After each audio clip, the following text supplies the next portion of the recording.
Sir body को सबसे पहले इस आदमी ने देखा था। ये यहाँ कचरा बीनने के लिए आया था। तब उसकी नज़र अचानक से इस पायल चौधरी की कटी हुई लाश पे गिरी और घबरा के इसने कंट्रोल रूम फ़ोन करके बता दिया। लाश तो पायल चौधरी की ही है। बड़ी बेरहमी से कत्ल किया गया। दामिनी सर, बॉडी को एग्जामिन करो, चेक करो जरा सेक्सुअल असॉल्ट तो नहीं। सर।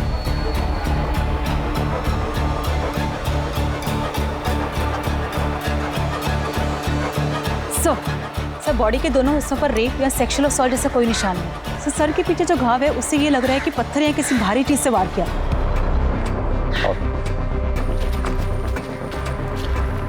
पहले भी कई बार हमें डेड बॉडीज टुकड़ों में मिली, लेकिन इस बार पता नहीं क्यों अजीब लग रहा है। बॉडी को पोस्टमार्टम के लिए भेजो। सर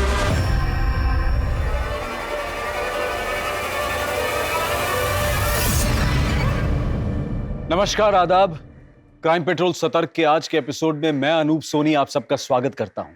पुलिस को एक महिला की 2 भागों में लाश मिली थी, लेकिन अक्सर ऐसे केसेस में जो देखने को नहीं मिलता वो ये कि मरने वाले की पहचान सही सलामत है। लेकिन तमाम सबूत मिटाने के बाद, जैसे कि विक्टिम का सामान, उसका मोबाइल फोन, मर्डर वेपन, कुछ भी क्राइम सीन पर नहीं मिला।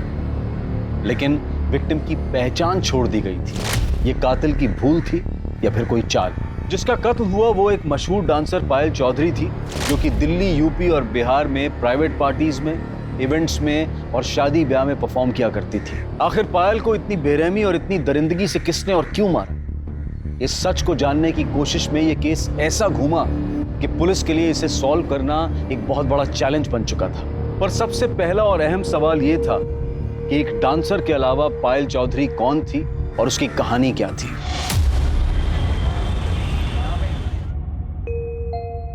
माँ, ये लो मिठाई खाओ। मिठाई? अरे मिठाई किस खुशी में? अरे माँ, अब खाओ तो। बता तो सही। तुम भी खाओ। पर खाओ ना। अरे अब तो बता। वो क्या है ना, मैं ब्याह कर रही हूँ। किससे?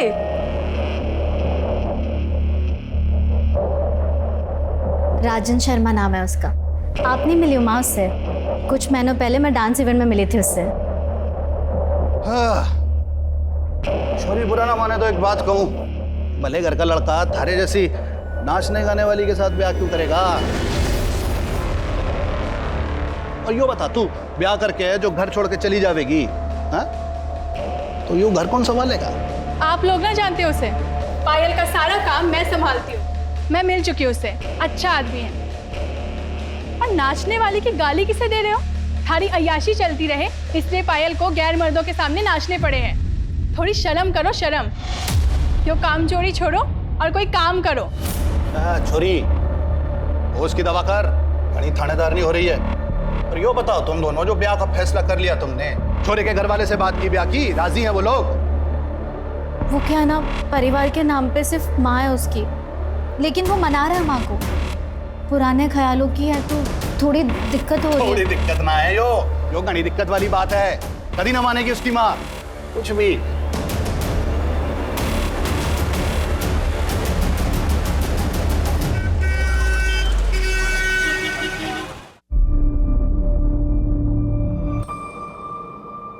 क्या हुआ?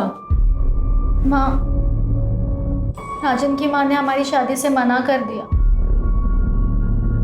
उन्होंने राजन को बोला कि अगर तुम्हें शादी करनी है तो करो, लेकिन हमारी शादी में उनकी तरफ से कोई नहीं आएगा। अब मुझे नहीं लगता कि वो मुझे कभी भी बहू बनाए। माँ, मुझे नहीं समझ में आ रहा, मैं क्या करूँ? तो राजन पे भरोसा करे? हाँ। तो फिर कर ले ब्याह। और रही माँ की बात, तो देर सवेर वो मान ही जाएगी।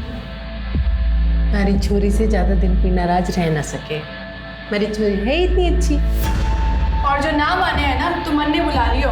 मारूंगी उस बुड्ढी को 2 मुक्के और वो खुद ही लाइन पे आ जाएगी।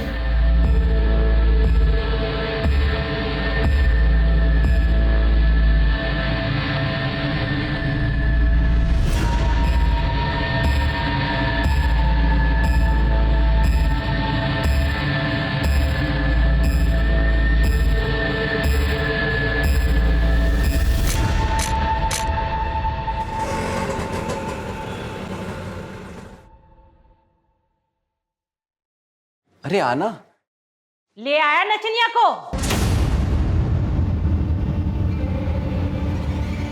खानदान की पूरी इज्जत मिट्टी में मिला दी तूने। आज अगर तेरे बापू होते ना तो पहले इससे गोली मारते, फिर तुझे भी मार देते। अंदर तो आंदे, दरवाजे पे ही शुरू हो गई। हाँ, यहाँ तक तो आई है, अंदर भी आई जाएगी वो। और आता जाता हमारी खिल्ली उड़ाएगा। देख छोरा, बाजार की हर एक चीज ना घर नहीं लाई जाती। हे राम जी, इस बुढ़ापे में काका दिखना पड़ेगा पता नहीं है। चलो।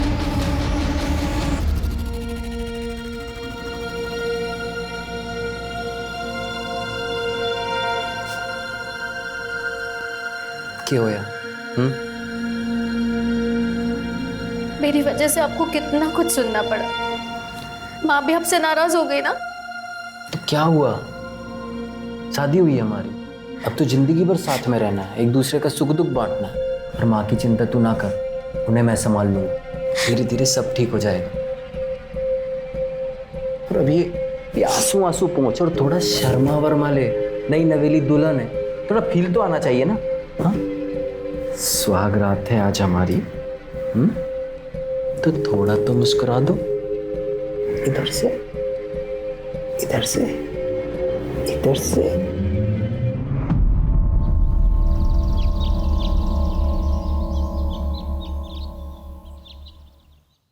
ये लीजिए आपका वॉलेट। पायल, आज मंदिर में कीर्तन है, मोहल्ले की सारी औरतें आएंगी, माँ भी जाएंगी, तुम भी चले जाना, माँ को अच्छा लगेगा। लेकिन राजन, मैं कैसे जा सकती हूँ? मेरा तो शाम को इवेंट है, मैं इवेंट नहीं कैंसिल कर सकती। इवेंट में जाना माँ को खुश रखने से ज्यादा जरूरी है क्या? ये कैसी बात कर रहे हो तुम? तुम्हें तो शुरू से पता है ना कि मैं डांसर हूँ। तुम खुद मेरे डांस के फैन थे। सोचो, अगर तुम्हारा डांस का प्रोग्राम होता और मैं कैंसिल करती तो तुम्हें कैसा लगता? पता था तुम डांसर, तब की बात और थी, तब हमारी शादी ना हुई थी। शादी और मेरे काम का क्या लेना देना है? मेरा काम है राजन। ठीक है, जो करना है कर। लेकिन मेरी बात तो सुनो।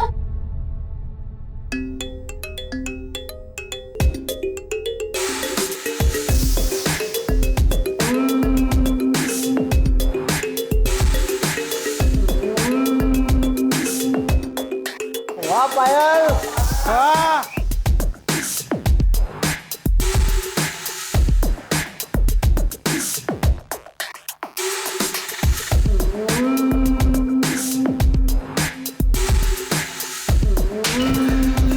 चल निकल यहाँ से। अच्छा। तो ठीक है ना? हाँ दीदी।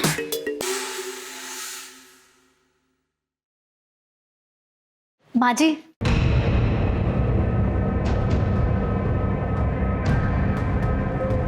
मैं ना आपके लिए मन से तोहफा लाई हूँ, आपको बहुत अच्छा लगेगा। मनने नहीं चाहिए, जो लेता होगा ना उसे जाकर दे।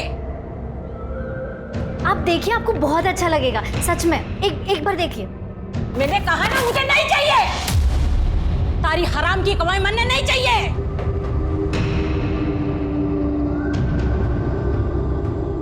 मैं क्या बोल रही हूँ, आप बात कीजिए ना माँ जी से, प्लीज। सही कह रही है माँ, तू हमें कोई गिफ्ट देना ही चाहती है तो ये डांस वांस छोड़ के अपना घर संभाल। ये क्या बोल रहे हैं आप? मैं घर तो संभाल ही रही हूँ ना। और रही बात काम की, तो मैंने आपको पहले ही बोल दिया था कि मैं शादी के बाद नहीं छोड़ सकती हूँ काम। काम के नाम का तो बाणा है। बात ये है कि थारे को ये घटिया आदमियों को अपने पीछे ला टपकाता देख के मैं मजा आवे, उनकी गंदी असली बातें सुनना पसंद है थारे को। खुशी होती है थारे को कि इतने सारे लोग थारे पीछे पागल हो रखे हैं, समझ में नहीं आता कि मन में।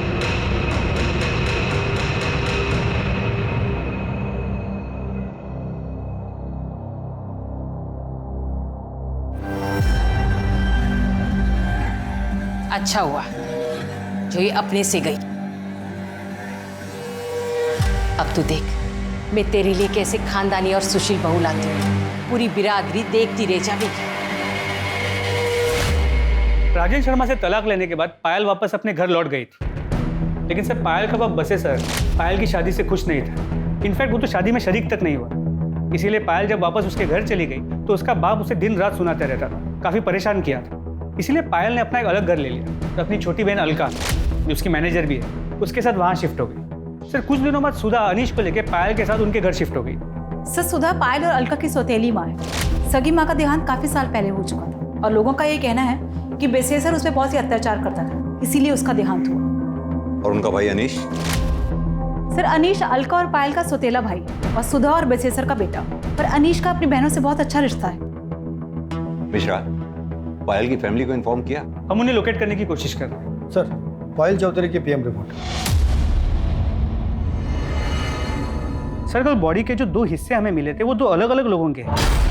ऊपरी हिस्सा तो पायल चौधरी का ही है, लेकिन निचला हिस्सा किसी और का है। उसका मतलब बॉडी को देखकर जो अजीब हमें लग रहा था वो यही बात है।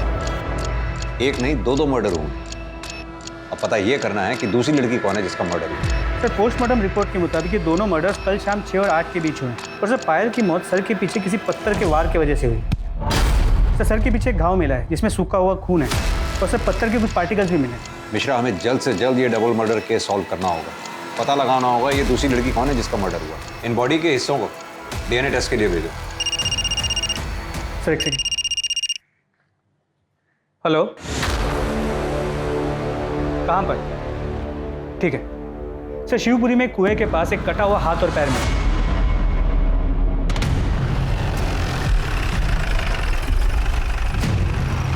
सर यहाँ सिर्फ ये हाथ और एक पैर मिला है, बाकी बॉडी पार्ट्स के लिए हम लोग आसपास चेक कर रहे हैं। हाथ पैर देख के तो यही लग रहा है ये किसी औरत के हैं। इन्हें पोस्टमार्टम के लिए भिजवाओ। आसपास अच्छी तरह से सर्च करो, शायद फेंकने वाले का कुछ सुराग मिले। सर दबिन, तुम इस पार्ट को चेक करो। हेलो, ठीक है, मुझे एड्रेस मैसेज कर दो। सर पायल चौधरी का एड्रेस मिल गया।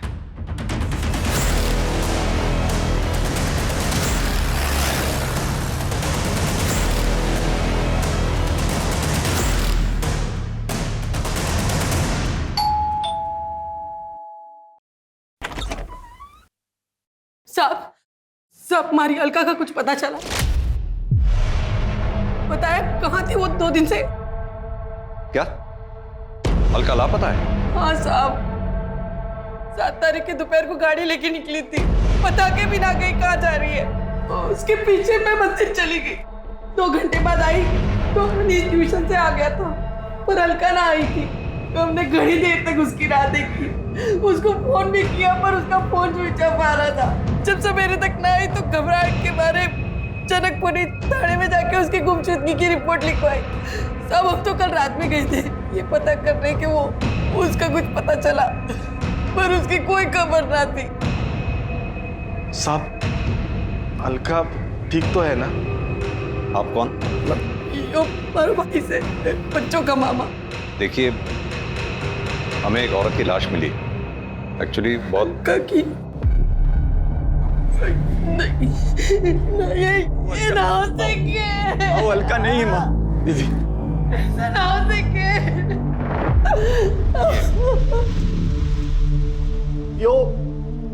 ये तो पायल है।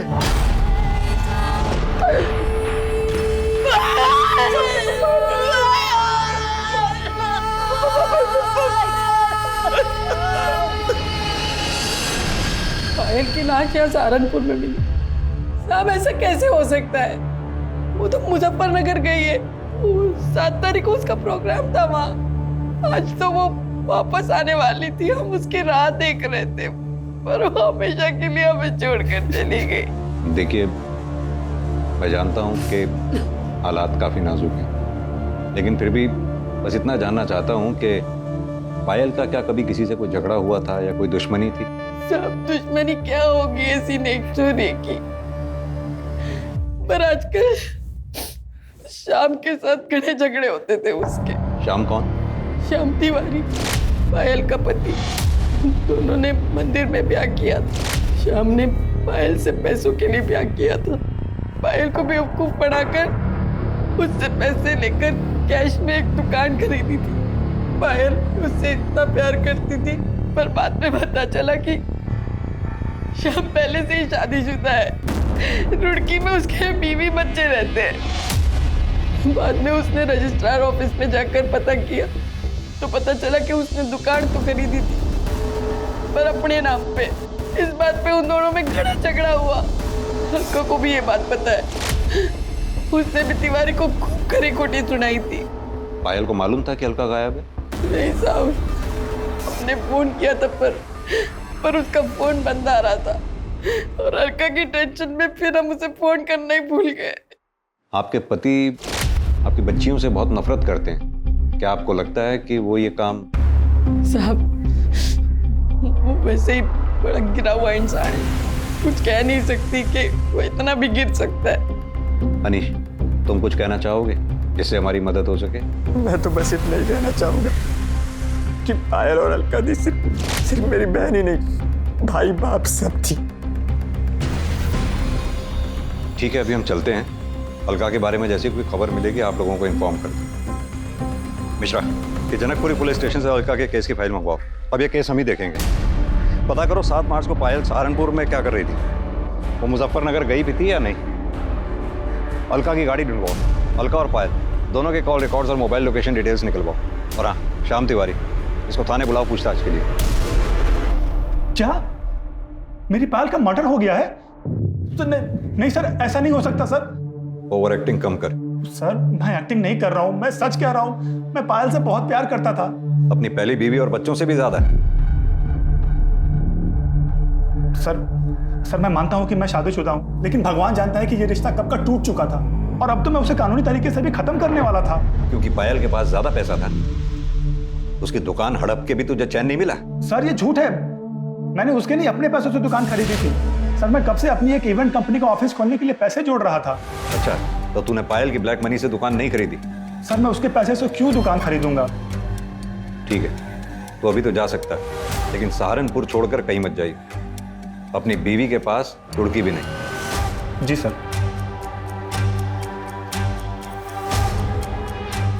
मिश्रा, पता करो ये श्याम तिवारी ने जो कहानी सुनाई है इसमें कितनी सच्चाई है। इसके call record, mobile location detail सब निकलवाओ।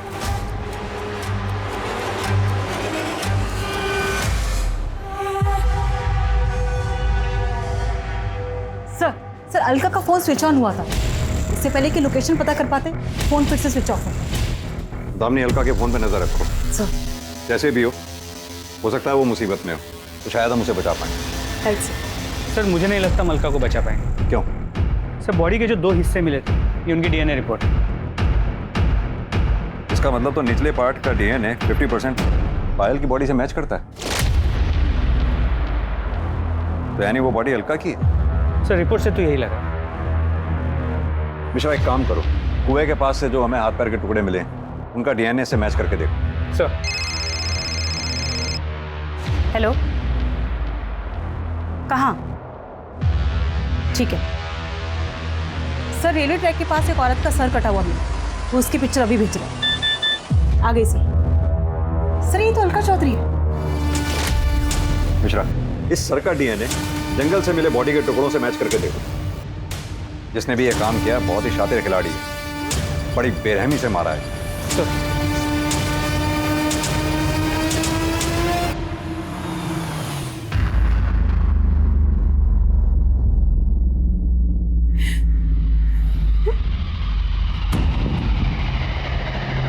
आंटी जी,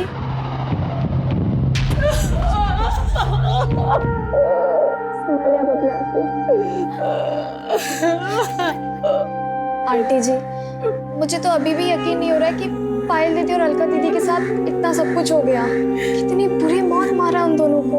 आंटी जी, अब संभालना अपने आप सब सही हो जाएगा। दीदी, कसम खाता हूँ तुम दोनों की कि ये जिसने भी तुम्हारे साथ किया है ना, छोड़ूंगा नहीं उसे। अनीश, जो होना था वो हो गया। हट, अकेला छोड़ दे मुझे। जिनकी माँ बड़ी फिरे थी तू, वो दोनों निकल ली। अब क्या इरादा है? क्या करेगी? क्या करेगी क्या छोड़ बनना है? बड़ी बड़ी माँ बने घूमे थी दोनों की, भगवान ने सजा दे दी थारी दोनों छोरियों को। बाप ने अकेला छोड़ के आई थी मरने के लिए। और एक बात बोलूं, और तू कमी नहीं थोड़ी है। सीढ़ी ना है सचा जी, कम से कम माहौल का तो ध्यान रखिए। क्या माहौल का ध्यान रखूं मैं? रे बेटा, जैसी करनी वैसी भरनी। यो संस्कार है बेटे के, यो सिखाया है, यो सभ्यता दी है। सारी सभ्यता अरे तू बाप ना है, बाप के नाम पे शराब है शराब। अरे थारे वजह से पूरा परिवार बर्बाद हो गया। यो तू ध्यान रख, कीड़े पड़ेंगे कीड़े, सड़ के मरेगी। पानी देने वाला नसीब नहीं होगा। निकलो तुम लोग। सर, पायल के मर्डर केस में कुछ अपडेट्स मिली है। 7 मार्च को मुजफ्फरनगर शहर में माहौल खराब होने के कारण धारा 144 लगाई गई, इसलिए पायल का इवेंट कैंसिल हो गया और इवेंट ऑर्गेनाइजर्स ने पायल को एक प्राइवेट कैब से अपने घर सहारनपुर भेज दिया। उस कैब ड्राइवर से बात हुई? जी सर, उससे बात हुई। उसने कहा कि वो पायल को घर तक ड्रॉप तो करने वाला था, मगर सहारनपुर एंटर करने से पहले ही उसकी कैब खराब हो गई। क्या हुआ भैया? मैडम शायद गाड़ी खराब हो गई। एक काम कीजिए, आप मुझे यहीं छोड़ दीजिए, मैं बस या ऑटो से चले जाऊंगी। ये लीजिए। वो लोग ना पहचाने, इसलिए उसने अपने चेहरे को दुपट्टे से ढका, आंखों पे चश्मा लगा के वो वहाँ से चली गई। और हाँ सर, कैब ड्राइवर ने ये भी कहा कि उसका फ़ोन स्विच ऑफ था क्योंकि वो चार्ज करना भूल गई। कैब ड्राइवर को ये कैसे मालूम कि पायल के फ़ोन की बैटरी डाउन थी? क्योंकि सर पायल ने ड्राइवर को पूछा था कि उसके पास फ़ोन का चार्जर है। उस जगह के आसपास कोई सीसीटीवी है क्या? तो जहाँ गाड़ी खराब हुई वहाँ कोई सीसीटीवी कैमरा नहीं मिला, और वहाँ से कुछ ही दूरी पे एक छोटे से गांव का बस स्टॉप, वहाँ भी कोई सीसीटीवी कैमरा नहीं, ना ही कोई दुकान। उसने वहाँ से बस लिया नहीं, ये पता नहीं चल पाया। सर कल से ये फोटो बहुत वायरल हो रही है। किसकी फोटो है? सर फिलहाल तो पता नहीं, पर जल्दी पता चल जाएगा। सर पायल और अलका का फ़ोन डिटेल्स भी आ गई। मोबाइल लोकेशन के अकॉर्डिंगली 7 मार्च शाम को 6 बजे अलका का जो लोकेशन है उससे घर से कुछ किलोमीटर दूर का दिखा रहा है, जहाँ पे दोनों की डेड बॉडीज मिली। सर अलका के फ़ोन की लास्ट लोकेशन क्राइम स्पॉट के पास दिखा रहा है, जबकि पायल का फ़ोन शाम को 4 बजे सहारनपुर के बॉर्डर के पास स्विच ऑफ हो गया। इसका मतलब कैब ड्राइवर सच कह रहा था, अलका का फ़ोन स्विच ऑन हुआ? नहीं सर। यानी कि अब तक हमें यह पता है कि पायल 7 मार्च को सहारनपुर बॉर्डर के पास तक पहुंची। उसके बाद वो आगे कहाँ गई, उसके साथ क्या हुआ, ये हमें पता करना है। साथ में ये भी पता करना है कि जो फोटो में आदमी दिख रहा है ये कौन है। हो सकता है पायल की माँ सुधा इस आदमी को जानती है। Right sir.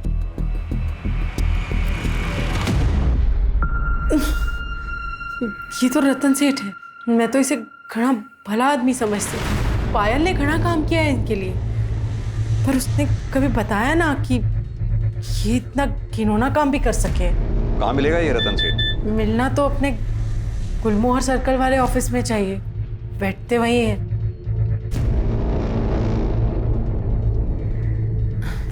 गर्लफ्रेंड से बात करें। गर्लफ्रेंड भी है तुम्हारी? जी, जूही। बचपन से ही घना प्यार करें एक दूसरे को। सेठ घनश्याम ठाकुर जी ने कहा है कि जैसे ही सही समय आएगा दोनों का ब्याह कर देंगे। ठीक है।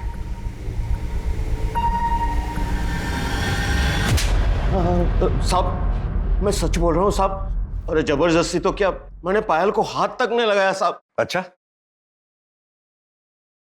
ये फोटो क्या शौक के लिए खिंचवाए थे? साहब ये फोटो की तो मैं क्या बात करूं, इसने तो मेरी जिंदगी बर्बाद कर दी है। मतलब? मैंने पायल के साथ में बहुत काम किया है, उसके साथ सोने के सपने देखता था, लेकिन सब होश में कभी मुझे उसके पास जाने की हिम्मत ही नहीं हुई। वो किसी को अपने पास भटकने ही नहीं देती। एक दिन जैसे ही काम खत्म हुआ तो पेमेंट लेने मेरे कमरे में आई। आओ पायल आओ, बैठो। अरे भाई आज तो तूने कमाल ही कर दिया, लोग तुम्हारे दीवाने हो गए। मुझसे तेरा नंबर मांग रहे और मुंह मांगी कीमत देने के लिए भी तैयार है लोग। नहीं सेठ जी, मुझे एक्स्ट्रा पैसे नहीं चाहिए, बस मुझे मेरे काम के पैसे दे दीजिए। बस अभी लेके आया, तब तक तू बैठ, मैं तेरे लिए जूस लेके आया। बैठ।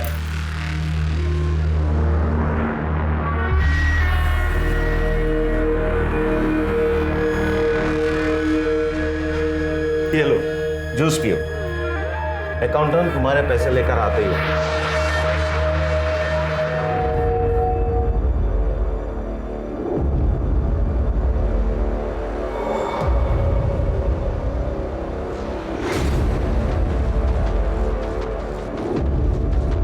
पायल, पायल, पायल,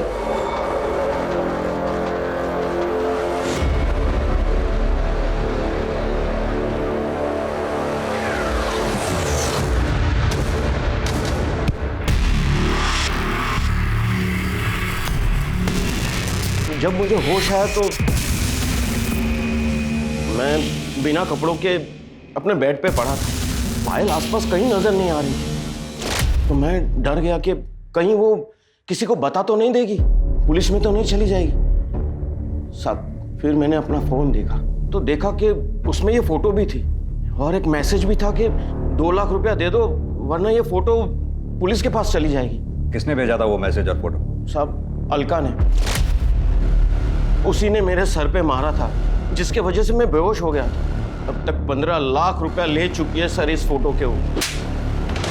अब और पैसे ना देने पड़े इसलिए अलका को मार दिया। पायल के साथ सोने का ख्वाब पूरा नहीं हुआ, पायल को मार दिया। नहीं सर, नहीं सर, मैंने ऐसा कुछ नहीं किया। मैं किसी को क्या मारूंगा, मैं तो एक शरीफ आदमी हूँ। मिश्रा, इसे तब तक रखो जब तक ये केस सॉल्व ना हो जाए। इसके call records, mobile location details सब निकलवाओ। अच्छी तरह से तोड़ाई करो इसकी। नहीं सर, अरे सर। डीएनए रिपोर्ट से यह साबित हो गया कि कुएं में मिला पैर पायल का था, जबकि कुएं में मिला हाथ और रेलवे पटरी के पास मिला सर अलका के शरीर के हिस्से थे। पुलिस के पास इस केस से जुड़ी कई जानकारियां थी, लेकिन फिर भी ये केस अनसुलझा था। और तभी अलका का फोन स्विच ऑन हुआ और पुलिस उस तक पहुंचने में कामयाब हुई जिसके पास अलका का फोन था। ये एक 15-16 साल का लड़का था जिसे अलका का फोन उस खेत से कुछ ही दूरी पर मिला था जहां दोनों बहनों की लाश मिली थी। इसी ने पायल और रतन की फोटो को अपने दोस्तों को भेजा था और फिर उन दोस्तों ने इस फोटो को आगे भेजकर वायरल किया। अलका के फोन की स्कैनिंग के बाद यह साफ हो गया कि रतन सच बोल रहा है।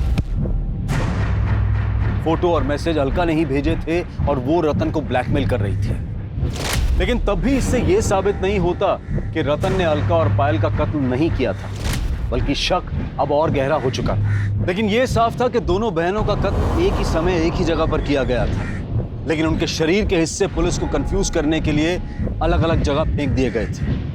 2 जवान लड़कियों का कत्ल करके उनके शरीर के टुकड़े करना इतना आसान काम नहीं था। लेकिन सवाल यह था कि यह किया किसने था? श्याम, रतन या फिर कोई और था इन दिल दहला देने वाली दर्दनाक हत्याओं के पीछे? सर, अलका की कार सहारनपुर के बाहर हरियाणा बॉर्डर के पास मिली है, जहां उसे स्क्रैप करने के लिए छुपाया गया था।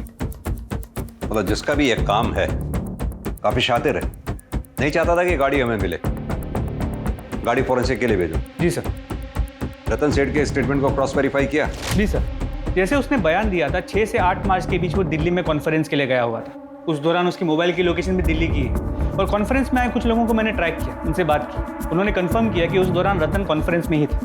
हो सकता है उसने ये काम सुपारी देकर करवाया हो। सर पॉसिबल तो है, लेकिन उसके कॉल रिकॉर्ड से ऐसी कोई बात सामने नहीं आई। सर शाम की बैंक डिटेल्स आ गई।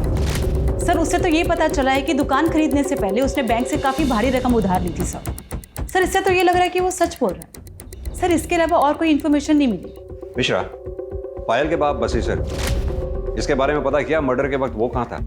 जी सर, 7 मार्च को शाम से ही वो एक देसी ठेके में बैठे उधार की दारू पी रहा था। वहाँ काम करने वाले कुछ लोगों से मैंने बात की, वो वही था। और हाँ सर, पायल के पहले पति राजन के बारे में पता किया। राजन का और उसकी माँ का पायल और अलका से मार्केट में झगड़ा हुआ था, जिस दौरान अलका ने राजन की माँ का सर फोड़ दिया और राजन ने उन्हें धमकी दी थी कि वो उन्हें देख लेगा।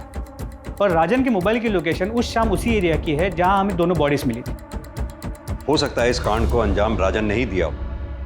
सर जी, मैंने किसी को नहीं मारा, उल्टा पायल और अलका झगड़े को इस लेवल तक ले गई थी, वरना मैं तो उनके मुंह तक ना लगता। क्या हुआ, कितना टाइम लगेगा दीदी? अरे 2 मिनट रुको, पता नहीं क्या हो गया। पाउडर लिपस्टिक पोत कर चली नचनिया, पता नहीं आज किसका घर बर्बाद है। क्या बोली तू? हाँ, हमारी बहन का घर तोड़ दिया। कुछ तो शर्म कर बुढ़िया, भगवान को क्या मुंह दिखाएगी? देखो भगवान की बातें कौन कर रहा है। पूजा पाठ का नौटंकी करती है और कमीन पंती नहीं छोड़ती है। तुझे तो अलका, ये बकवास कर रही है? औकात मेरे वरना क्या? टूट जाए हमारी घर और गृहस्थी, अब मुझे कोई डर नहीं है। और क्यों सुनो मैं तुम्हारी और तुम्हारी माँ की बकवास? हमारी घर गृहस्थी हमारी माँ की वजह से ना टूटी है। थारे को ये घर गृहस्थी से ज्यादा अपना नाच गाना पसंद था। अच्छा, तो ये बात नहीं थी तेरे लिए? तुझे पता नहीं था कि ये क्या काम करती है?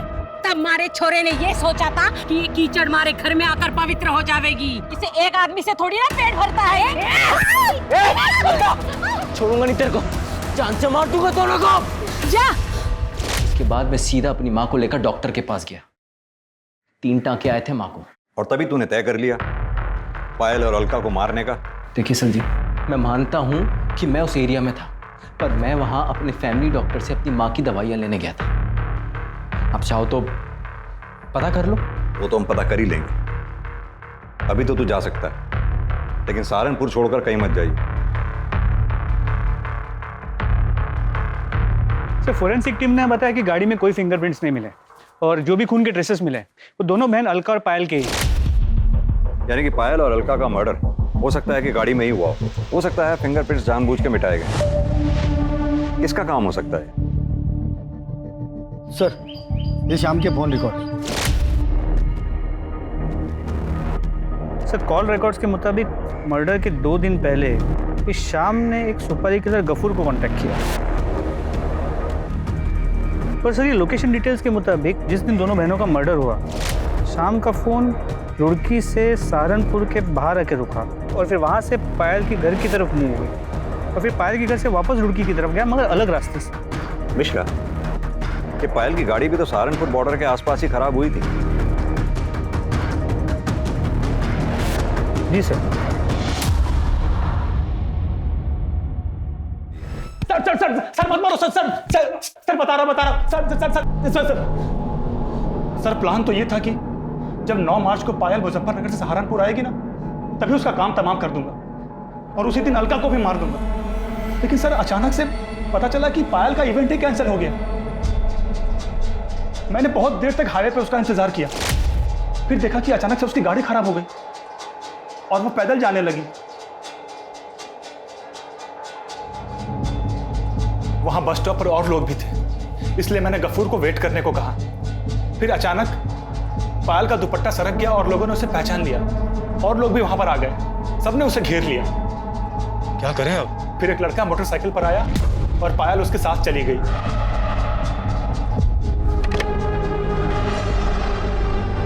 वो लड़का कौन था जिसके साथ वो बाइक पे गई थी? सर, वो हेलमेट पहन रखा था, उसकी शक्ल नहीं देख पाया मैं। बाइक का नंबर, बाइक का मॉडल, कलर कुछ तो नोटिस किया होगा। सर, मैं तो उसको मारने के चक्कर में गया था, इतना ध्यान ही नहीं गया मेरा। कहानी सुना रहा है तू हमें? सर, मैं सच कह रहा हूं, मैं उसके पीछे तक भी गया था, काफी देर तक उसका पीछा किया।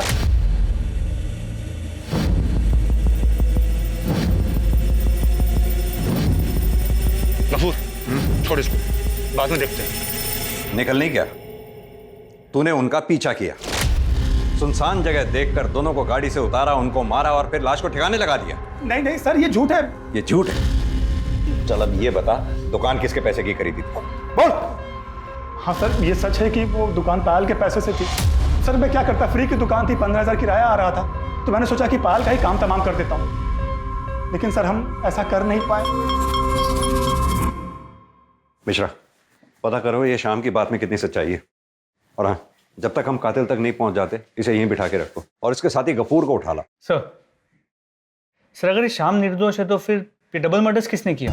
मिश्रा, सवाल ये उठता है कि टारगेट पे पायल थी या अलका, या फिर दोनों बहनें, क्योंकि अलका का दिमाग गर्म था, उसके कई दुश्मन हो सकते हैं। और अगर ये शाम सच कह रहा है कि पायल घर पहुंची और अलका से मिली, तो ये कैसे मुमकिन हो सकता है कि घर वालों को पता ही ना चला?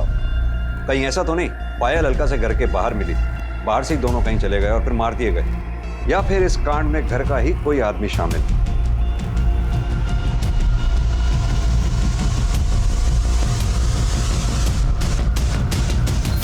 तो श्याम तिवारी सही कह रहा था, अलका के एक नहीं कई दुश्मन।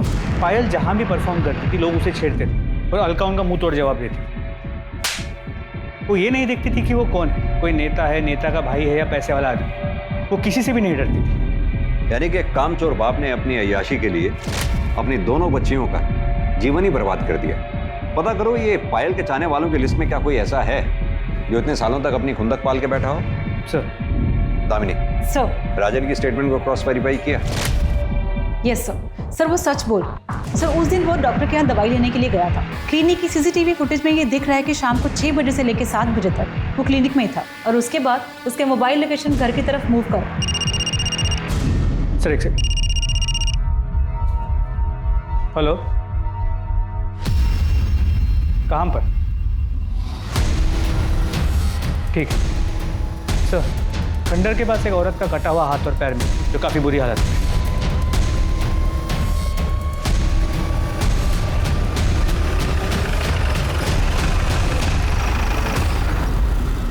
पायल की बॉडी का ऊपरी हिस्सा और अलका की बॉडी का निचला हिस्सा हमें यहाँ मिला। इसका मतलब दोनों बहनों को यहाँ गाड़ी से उतारा गया और मारा गया। जाहिर सी बात है, ये स्पॉट उनके घर के रास्ते में ही पड़ता है। अब या तो कातिल उनका पहले से पीछा कर रहा था, जिसने यहाँ पहुंचकर गाड़ी को रुकवाया, दोनों बहनों को उतारा और कत्ल किया, या फिर वो कातिल बीच रास्ते में उन्हें मिला, जिसे उन दोनों बहनों ने अपनी गाड़ी में बिठाया। अब अगर गाड़ी में बिठाया है तो या तो कातिल उनका जानने वाला होगा, दोस्त होगा, या फिर परिवार का कोई सदस्य होगा, जिसने यहाँ पहुंचकर उन दोनों को गाड़ी से उतारा और कत्ल किया।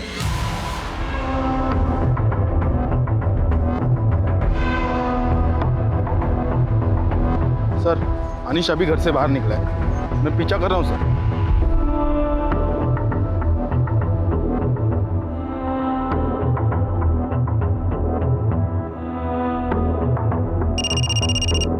हाँ पांडे, वो जवाहर नगर के दूसरी नंबर गली के आखिरी मकान में घुसा है सर, उस तरफ।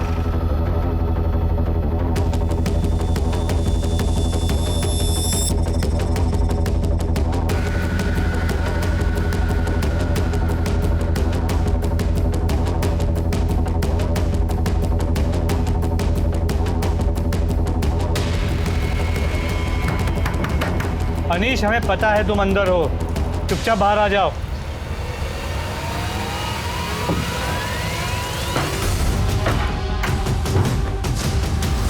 अंदर चेक करो।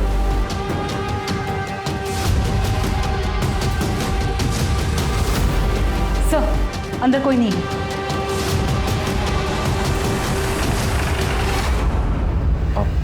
जवाहर नगर में गया था, पर हुआ क्या? क्यों गए? अब पढ़ाई करने गया था मैडम, वो मेरा वहाँ दोस्त रहता है ना, तो आता जाता।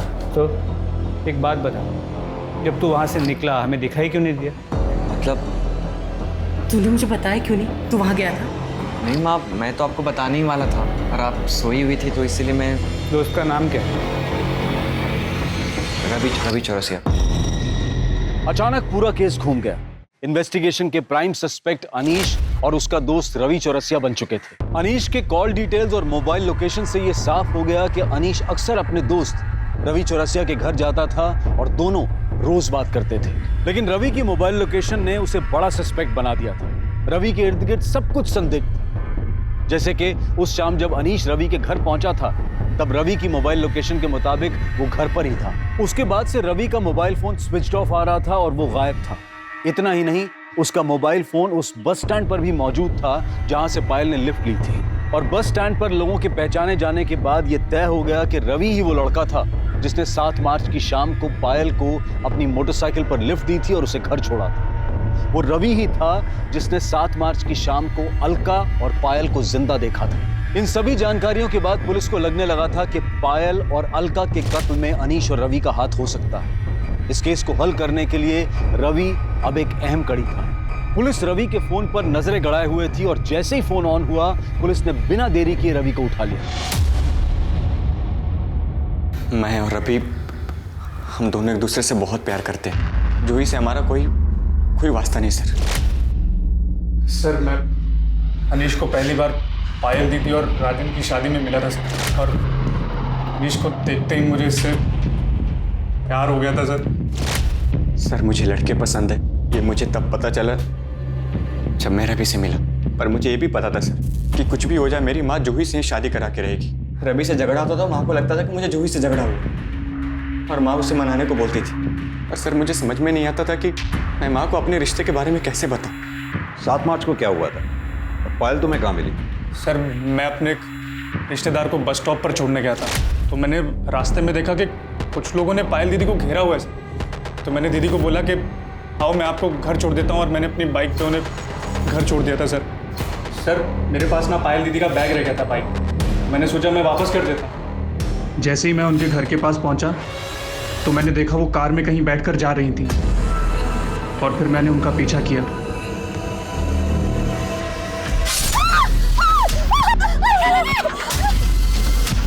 ये देखकर मैं बहुत डर गया था सर।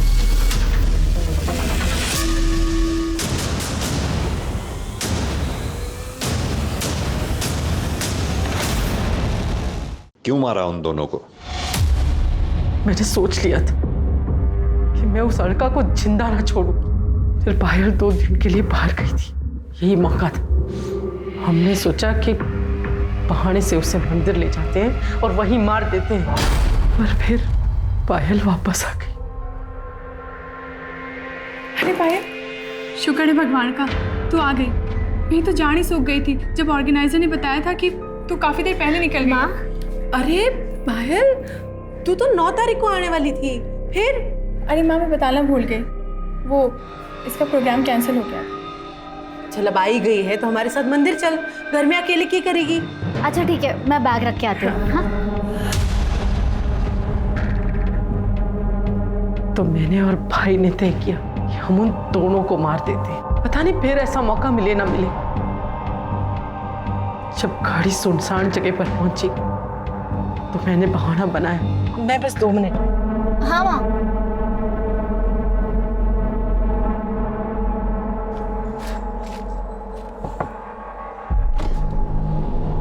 अरे मामा जी आप? मैंने अलका की बात सुन ली थी। वो अनीश और रवि को भगाने की तैयारी कर रही थी, जहाँ वो अपनी मर्जी से रह सके। जूही और अनीश के ब्याह के कितने सारे सपने देखे थे मैं। वो अलका और छोरी की बुद्धि ब्रश करने पर तुली हुई थी।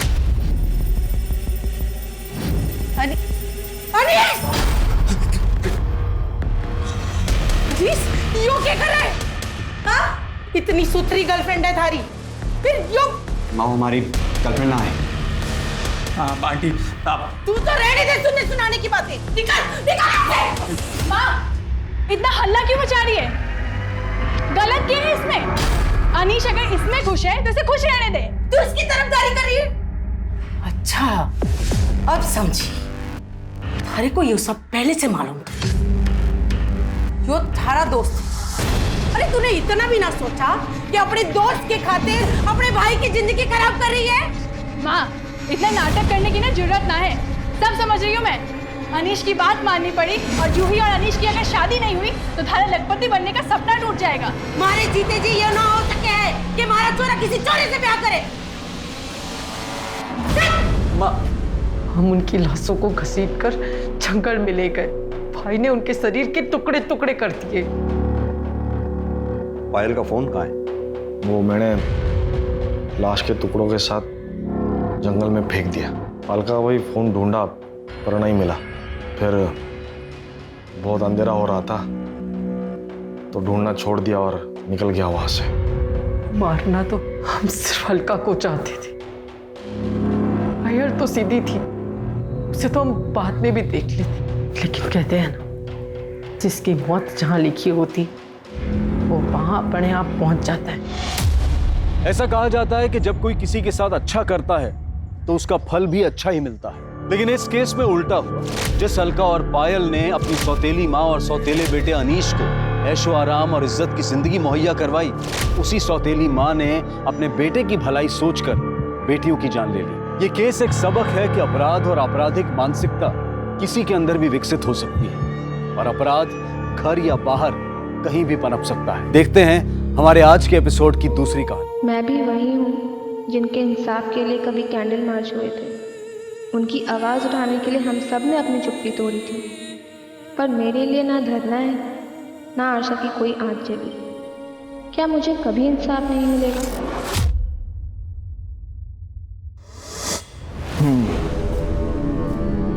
तो तुम्हारा रेप हुआ, किसने किया? सर वो कुछ याद नहीं आ रहा कौन था, पर उसने मेरे साथ। मतलब तुम कह रही हो कि तुम्हारा रेप हुआ और तुम्हें नहीं मालूम किसने की?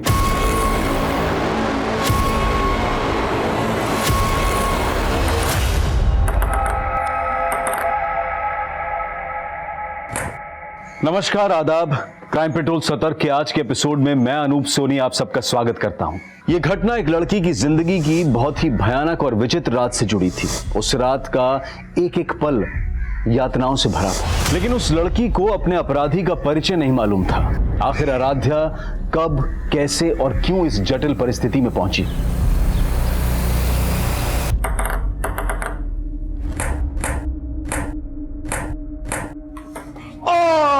And Aradhya, you win the game. Nice shot. Smart. ए नैना क्या कर रही हो तुम? थोड़ा एनर्जी रखो ना।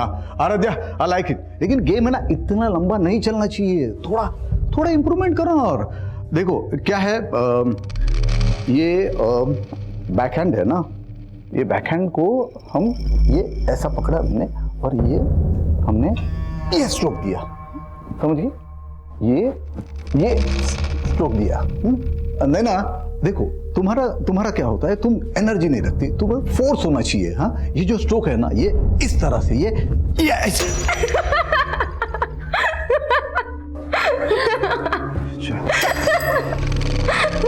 ओके ठीक, आज प्रैक्टिस यही खत्म करते हैं, कल फिर मिलते प्रैक्टिस पे।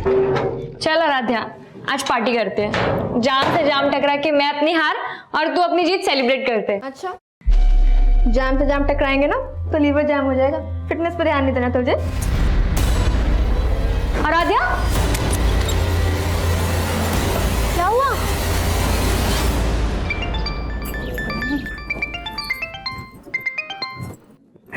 हाँ जी बोलो। 5 बज रहे हैं और आराध्या अभी तक घर नहीं आई। अच्छा, तो आपके बेटे ने आराध्या की आपको सारी खबर दे दी? हाँ तो भाई है तो फिक्र तो होगी ना उसको। और तुमने माँ के क्या किया, उल्टा उसको क्लब का मेंबर बनवा दिया और तब से पैर नहीं टिकते उसके घर पे। अरे भगवान ने इतनी टैलेंटेड बच्ची दी है तो ऊपर वाले का शुक्रिया अदा करो, और ये रोक टोकना अच्छी बात नहीं है। तो अब कहाँ पे झंडे गाड़ रही है? देखो, लीवर की फिक्र होना तो ठीक है, लेकिन दिल का भी ख्याल रखना चाहिए। मौसम देखो यार कितना अच्छा है। ये लो। बस तल्ली नहीं होना, मुझे घर भी तो जाना है। ओ हेलो, हमें कौन सा शमशान जाना है?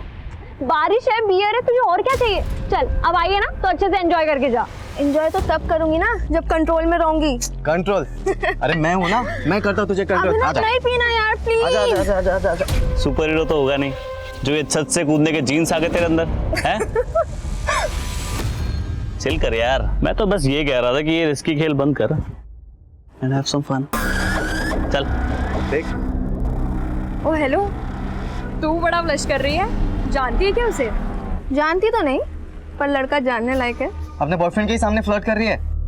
आज तू पीने के लिए ब्लैकमेल कर रहा था, कल को जीने के लिए ब्लैकमेल किया तो तेरे साथ रिस्क बहुत है, समझा? कोई रिस्क नहीं है पापा, आप तो ऐसे डर रहे हैं जैसे दूसरी लड़कियां जॉब ही नहीं करती। होटल में वेटर का काम करके बड़ा नाम रोशन कर रही मेरा, और रोज रात को 12-12 बजे तक घर आती है। देख मंजू, ये सब नहीं चलेगा।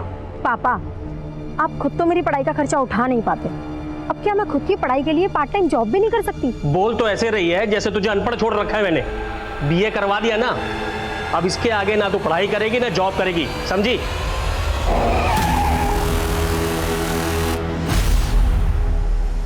ये लड़की मेरी नाक कटवाएगी एक दिन।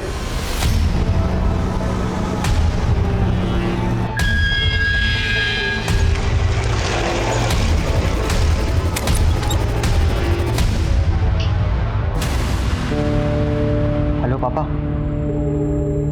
आराध्या घर पे ही है। जैसे कल रात को आपने उसकी क्लास ली थी ना, बस वैसा ही करो उसके साथ, लाइन पे आ जाएगी।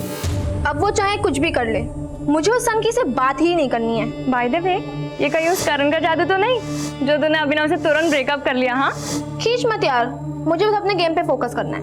ओह चैंपियन। अच्छा सुन, आज पार्टी में तो आ रही है ना?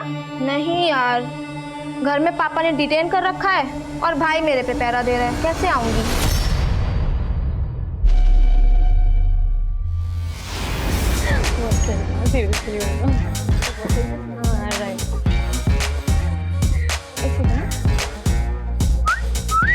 वाह क्या बात है। भाई द वे, तू आराध्या ही है ना? क्योंकि वो तो शायद पार्टी में नहीं आने वाली थी। मम्मी ने अलाउ कर दिया। मम्मी ने किस चीज के लिए अलाउ किया? जागरण के लिए, पार्टी के लिए? तेरे कपड़े तो देख। क्यों, क्या हुआ? आराध्या बहुत सुंदर लग रही हो। अब मैं क्या कह रहा था, मुझे तुमसे कुछ। आराध्या सॉरी। संध्या। आराध्या, संध्या पे तो हम मिले थे। Karan, right? Right. Sense of humour अच्छा है तुम्हारा। वैसे क्या हुआ आज, चोर पुलिस खेल रहे हो क्या बॉयफ्रेंड गर्लफ्रेंड? अभिनव मेरा बॉयफ्रेंड नहीं है, he is just a friend. Okay.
क्या बात है बेटा, कल से तुम बड़ी गुमसुम लग रही है।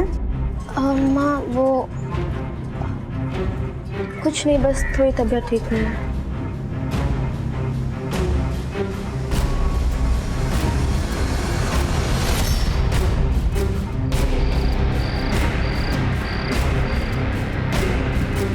ज्यादातर रेप विक्टिम्स अपनी तकलीफ अपनों से भी नहीं बता पाते, पर ऐसे मामलों में विक्टिम की मेडिकल रिपोर्ट एक इंपॉर्टेंट एविडेंस होती है और एफआईआर में की गई देरी इस एविडेंस को मिटा सकती है।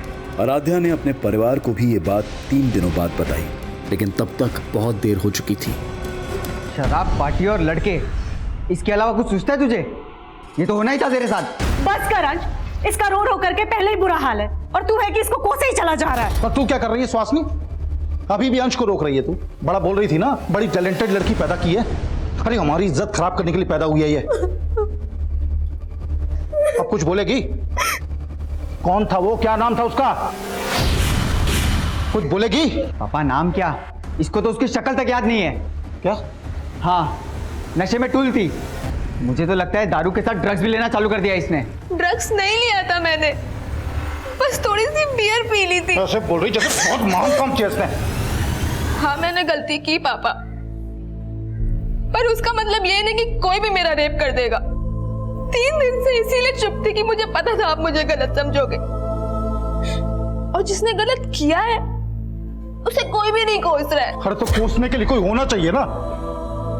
अब वो जो भी है उसे पुलिस ढूंढेगी। हाँ हाँ, तू तो बड़ी मिनिस्टर की बेटी है, पुलिस तेरे इशारे पे काम करेगी। क्या बोलेगी पुलिस को तू? तुझे उसका नाम, उसकी शक्ल कुछ तो याद नहीं है, तो चुपचाप घर पे बैठ, कहीं जाने की जरूरत नहीं है।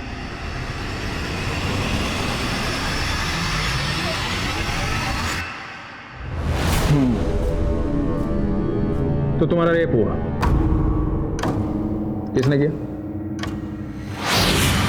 पर वो कुछ याद नहीं आ रहा कौन था, पर मतलब तुम कह रही हो कि तुम्हारा रेप हुआ और तुम्हें नहीं मालूम किसने किया? सर दरअसल उस दिन ये होश में नहीं थी। सर एक्चुअली उस दिन मैं एक पार्टी में गई थी और मैंने वहाँ थोड़ी सी बियर पी ली थी, पर इतना नशा मुझे पहले कभी भी नहीं हुआ था जितना उस रात को हुआ मुझे। मतलब ये सब पार्टी में हुआ?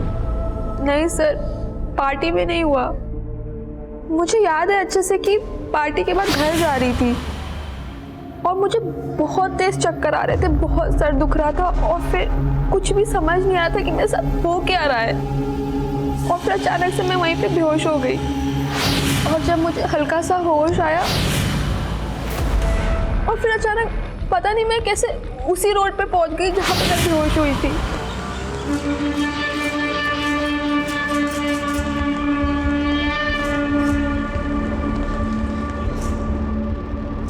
फिर मैंने रियलाइज किया कि मुझे पेट में दर्द हो रहा है, कुछ समझ ही नहीं आ रहा था। फिर मुझे एक टैक्सी दिखी और मैं टैक्सी लेके घर चली गई। कब हुआ ये सब? 4 दिन पहले। मतलब तुम्हारा रेप हुआ आराध्या, और तुम्हें यहाँ आने में 4 दिन लग गए? सर मैं नहीं समझ पा रही थी कि मैं कैसे आपको ये सब बताऊंगी। मतलब तुम कंफ्यूज थी? कहीं ऐसा तो नहीं कि होश आने और होश जाने के बीच में जो तुम्हारा रेप हुआ, जो तुम बता रही हो, ये सब वाकई में एक सपना हो? नहीं सर, मेरा ये कोई सपना नहीं था, मेरा सच में रेप हुआ है।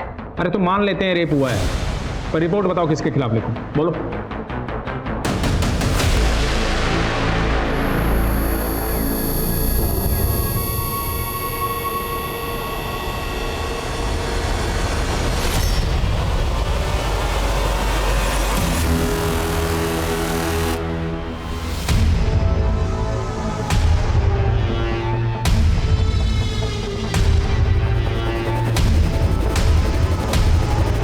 देख लिया ना पुलिस के पास जाके?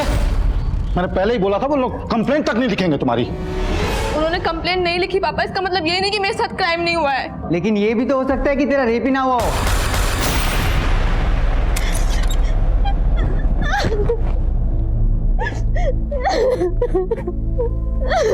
बस बस कर, चुप हो जा। अंश और तेरे पापा कुछ भी बोले, लेकिन मैं तेरी लड़ाई लड़ूंगी।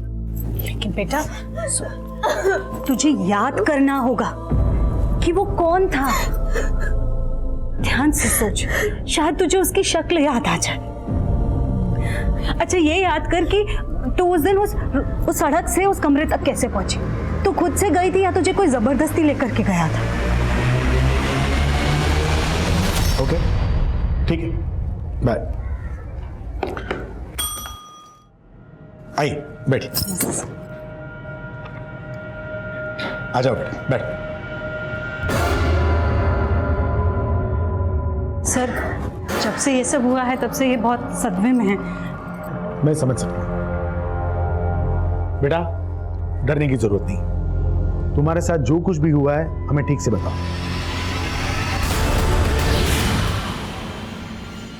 पानी, आराम से, डरने की जरूरत नहीं।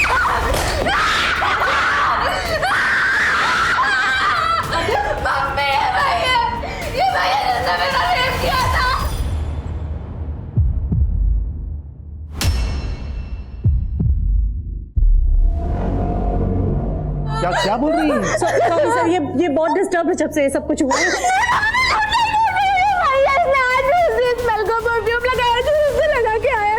परफ्यूम? आपकी बेटी का दिमाग तो सही है ना? क्या बोल रही है ये? दिमाग तो तुमने खराब किया मेरा।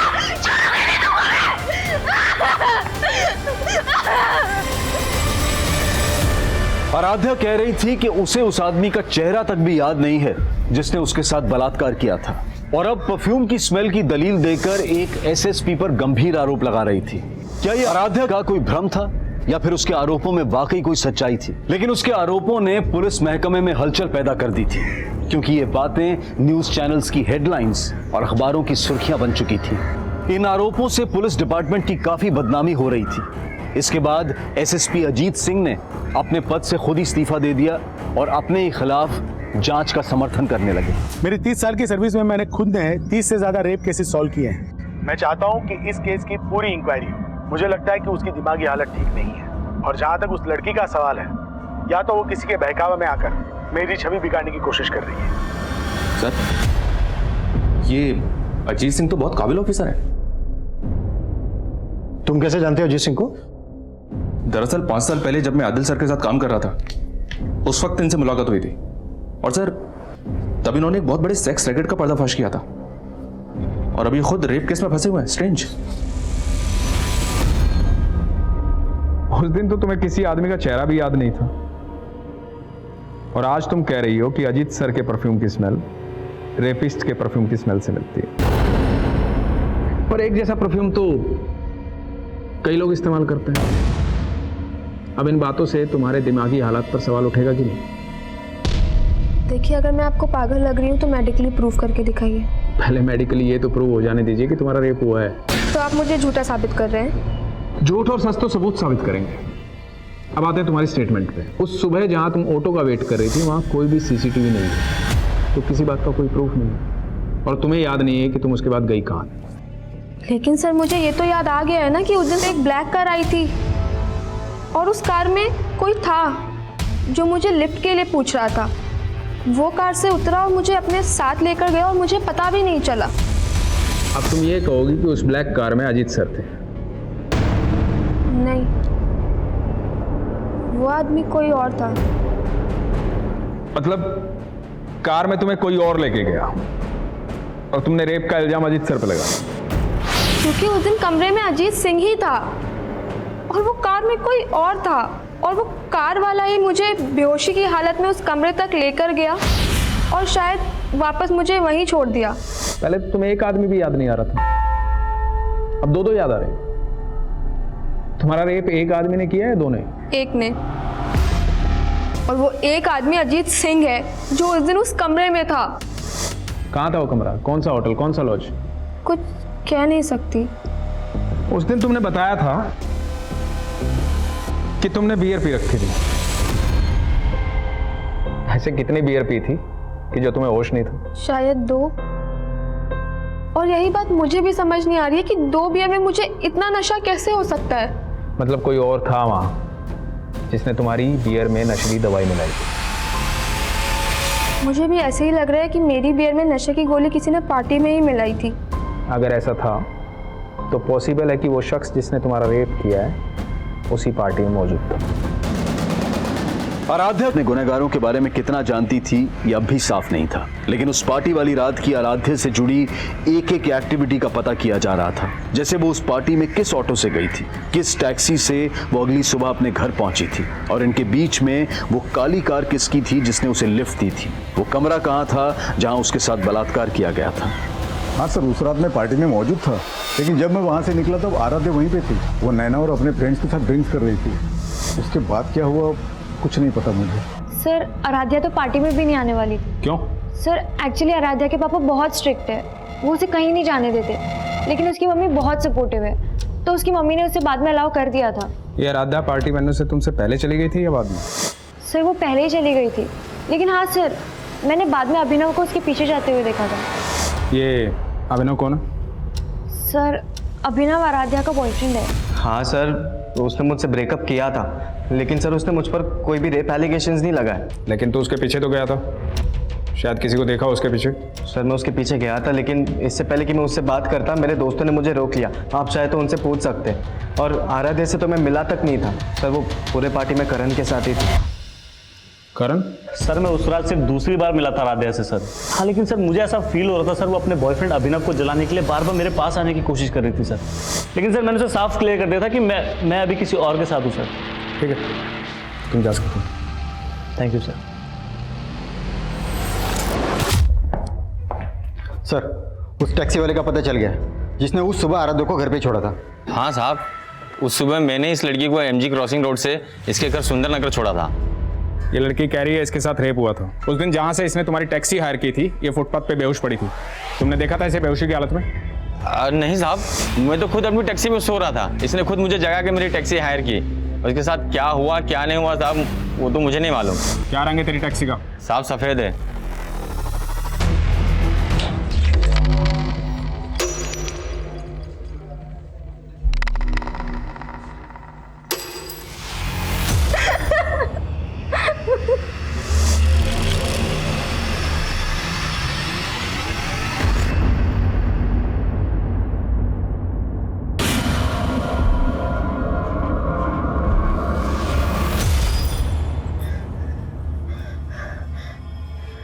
याद आया मम्मी, उस घर का मेन गेट का कलर ब्लू था जहाँ पे मुझे वो ब्लैक कार लेके गई थी।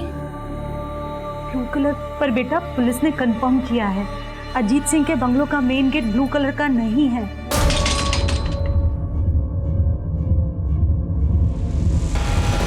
लेकिन मैंने रेप उसी ने किया है मम्मी, और जिस घर का गेट ब्लू था अजीत सिंह मौजूद था वहाँ पे। अच्छा ठीक है, तू ये याद करने की कोशिश कर कि उस ब्लैक कार में कौन आदमी था।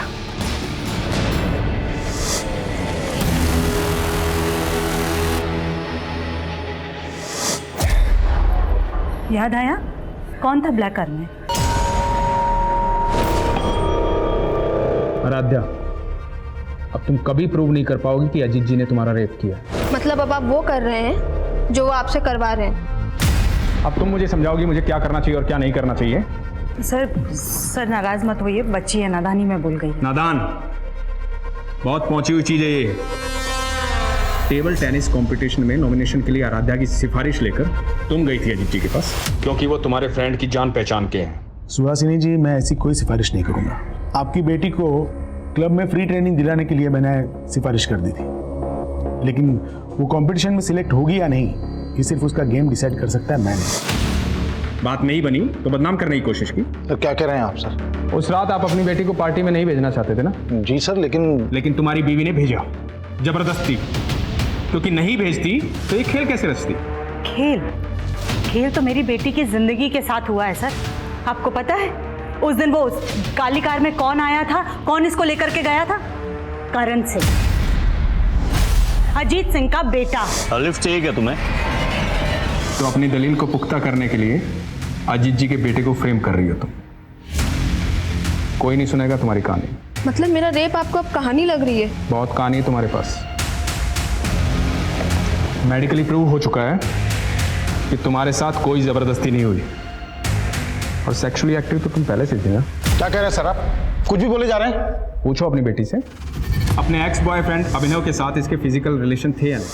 सच क्यों नहीं बोल रही? हाँ बन गए थे अभिनव के साथ मेरे रिलेशन, लेकिन 19 मार्च की सुबह मेरा रेप हुआ था और अजीत सिंह ने ही वो उस दिन इंदौर में थे ही नहीं। मैं वहां नहीं था जहां उस लड़की का रेप हुआ, बल्कि मैं यहाँ से 300 किलोमीटर दूर भोपाल के नुसरतगंज में था। एक शादी अटेंड कर रहा था, मेरी भतीजी की शादी की फोटोग्राफ है इसमें, मैं ठीक से नजर आ रहा हूँ, देखो।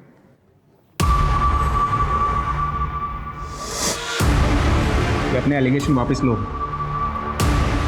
तो इस केस में उल्टे बुरी तरह फंस जाओगे।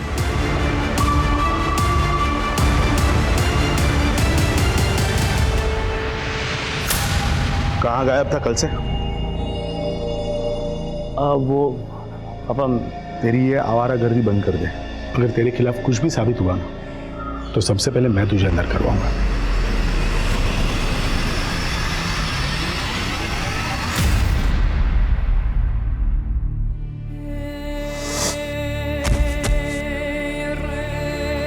तुम लोग ओवररिएक्ट कर रहे हो। ये भी तो हो सकता है कि कोई आराध्या,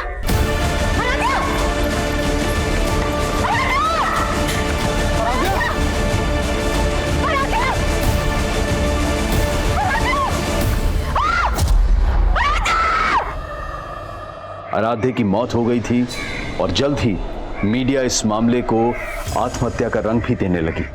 मेरी बेटी इतनी कमजोर नहीं थी, वो आत्महत्या नहीं कर सकती है। उसको तो हाइट का फोबिया था, ऊंचाई से नीचे देखते ही उसको चक्कर आने लगते थे, तो फिर वो खुद कूद कर अपनी जान कैसे दे सकती है? उसको जरूर किसी ने धक्का दिया था, उसकी हत्या हुई है। मैं इस केस में सेंट्रल इन्वेस्टिगेशन एजेंसी की जांच की मांग करती हूँ। आराध्या की मां द्वारा की गई मांग को मीडिया ने इतना बढ़ावा दिया कि आखिरकार ये मांग स्वीकार कर ली गई और ये केस इन्वेस्टिगेशन डिपार्टमेंट को सौंप दिया गया। आप लोगों का कहना है कि आराध्या को ऊंचाई से डर लगता था, इसके बावजूद वो टेरेस पर अकेले गई। क्यों गई होगी वो टेरेस पर? सर ऐसे ही गई थी, लेकिन कभी भी वो मुंडेर के पास नहीं जाती थी। आप लोग कहाँ थे उस वक्त? हम सब लोग यहाँ नीचे थे और तभी अचानक से आराध्या की चीखने की आवाज सुनी और जाकर के देखा तो सर अगर आराध्या खुद कूदी होती तो फिर वो चीखती क्यों? उसको जरूर किसी ने धक्का दिया था। पक्का उस अजीत सिंह और उसके बेटे का ही हाथ है इसमें। आप लोगों के कहने का मतलब है कि एसएसपी अजीत सिंह और उनके बेटे करण ने किसी को आपके टेरेस पर भेजा, उसने आराध्या को धक्का दिया। लेकिन आप लोगों के घर पर होते हुए आपके टेरेस पर कौन आ सकता है?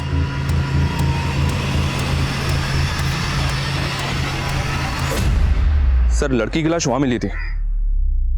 अगर कोई बाहरी आदमी इस छत पे आया है तो पड़ोस की किसी छत से ही आ सकता है, क्योंकि यहाँ पे आने के लिए सीढ़ियां घर के अंदर से ही आती हैं और आस पड़ोस की किसी छत पे सीसीटीवी मिलना तो पॉसिबल नहीं है।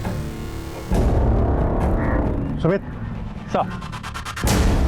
आसपास पता करो, वारदात के दिन कोई सस्पिशियस शख्स देखा गया था क्या? मनीष, सबसे पहले हमें यह पता करना होगा कि आराध्या का रेप और मर्डर केस क्या दोनों आपस में कनेक्टेड है या फिर दोनों केसेस अलग अलग हैं? लेकिन सर, इस केस की इन्वेस्टिगेटिव टीम का तो यही मानना है कि आराध्या का रेप ही नहीं हुआ और मेडिकल रिपोर्ट से भी ये कंफर्म नहीं हुआ है। मेडिकल रिपोर्ट से जो तब कंफर्म होता ना जब रेप के तुरंत बाद उन्होंने आराध्या का मेडिकल करवाया होता। उन्होंने रिपोर्ट ही 4 दिन के बाद फाइल करवाई थी। सर, आराध्या ने 3 दिन तक तो हमें भी कुछ नहीं बताया था और 4 दिन तक आराध्या को रेपिस्ट का चेहरा ही याद नहीं था। 7 दिन के बाद उसने एसएसपी अजीत सिंह पर एलिगेशन लगाए और कहीं 10वें दिन जाकर आराध्या को याद आया कि उस ब्लैक कार में अजीत सिंह का बेटा करण था। ठीक हो तुम? सर, आराध्या को जैसे जैसे जो कुछ भी याद आता जा रहा था वो हमें बताती जा रही थी। इसका मतलब ये नहीं है कि वो कुछ भी झूठ बोल रही थी, लेकिन पुलिस ने हमारी किसी बात पर भी भरोसा नहीं किया। हाँ सर, अजीत सिंह ने घर पे आके मुझे धमकी दी। मैं कोई टेढ़ा तरीका इस्तेमाल नहीं करना चाहता। आप कोर्ट में जाना चाहते हैं, जरूर जाइए, लेकिन कोर्ट का फैसला आप पे भारी पड़ेगा। मेरे बॉस से बोल के मुझे जॉब से निकलवा दिया, उसके बाद मेरी वाइफ और बेटी के पीछे गुंडे लगवा दिए।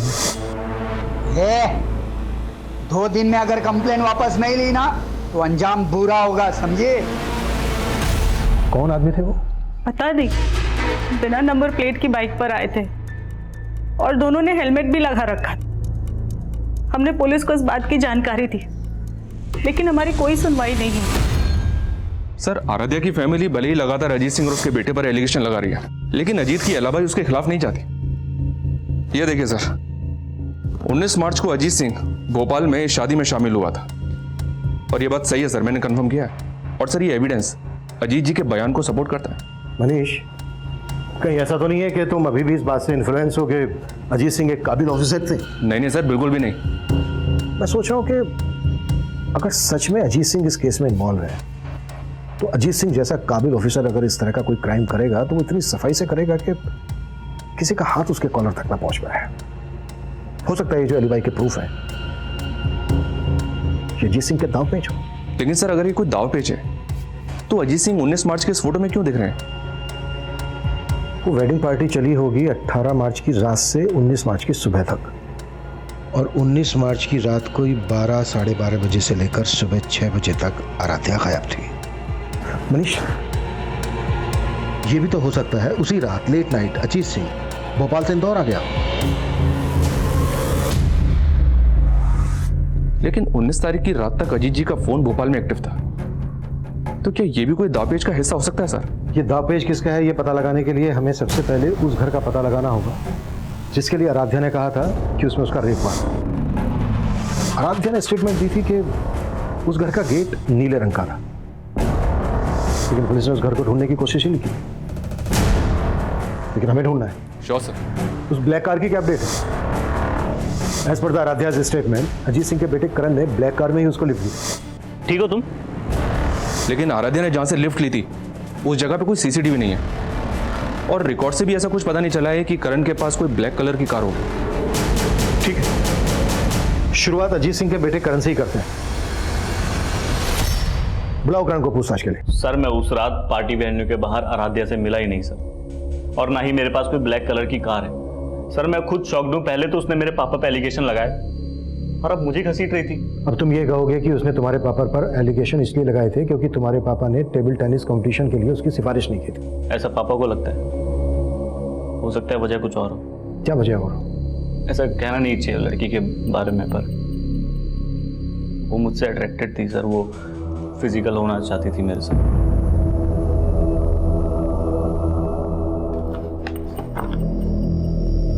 लेकिन तुमने अपने एक बयान में कहा था कि तुम आराध्या से सिर्फ 2 ही बार मिले थे। हाँ सर 2 ही बार मिला था, और सर दूसरे बार ही मुझे ऐसा सिग्नल देने लगी सर। तुम अपनी गर्लफ्रेंड के साथ लॉयल हो या फिर मैं पसंद नहीं तुम्हें? एक मिनट सॉरी आई कांट। मैंने उसे साफ मना कर दिया। हो सकता है उसकी ईगो हर्ट हुई हो सर। आप खुद सोचो सर, अगर मुझे कुछ करना आता तो मैं तब नहीं करता।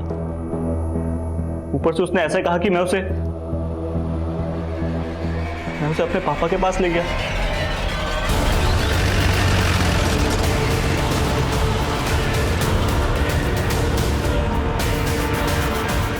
अजीत सिंह और उसका बेटा करण सिंह भले ही इस केस के प्राइम सस्पेक्ट थे, लेकिन इस केस में अभी बहुत कुछ था जो सामने नहीं आया था। जैसे कि आराध्या की मौत के पीछे का राज क्या था, वो नीले गेट वाला घर अगर था तो कहां था, वो काली गाड़ी अगर करण की नहीं थी तो किसकी थी, और उस रात पार्टी में मौजूद लोगों से भी इन्वेस्टिगेटिंग डिपार्टमेंट अपने तरीके से पूछताछ कर रही थी। और उस टैक्सी वाले को भी फिर से तलब किया गया जिसने आराध्या को रेप के बाद उसे उसके घर छोड़ा था। हाँ साहब मैं मानता हूँ, उस सुबह मैं MG रोड क्रॉसिंग पे था, लेकिन मैं अपनी टैक्सी में सो रहा था और मैंने उस लड़की को तब देखा जब वो मेरी टैक्सी हायर करने आई। उस वक्त हालत कैसी थी उसकी? हालत तो ठीक नहीं थी साहब, वो बहुत ज़्यादा डरी हुई लग रही थी।